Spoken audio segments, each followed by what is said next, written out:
হিসাব করলে শিরক হয়, পহিলা বৈশাখ পালন করলে শিরক হয়। আমরা কি হিন্দু?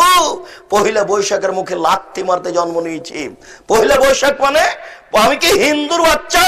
পহিলা বৈশাখের মুখে লাথি মারতে জন্ম নিয়েছি।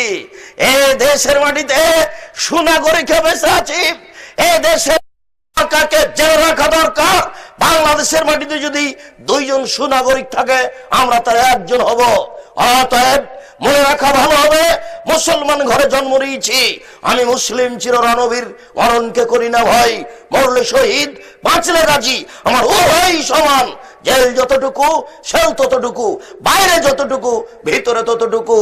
মরলে শহীদ, বাঁচলে গাজী, উভয়ই আমার সমান। আমি এই জীবনের 5 পয়সা দাম দিই না। আমি মুসলিম চিররণবীর। আমি পহিলা বৈশাখের মুখে লাথি মারি। আমি মুসলিম, আমি এই দেশে বসবাস করি। আমি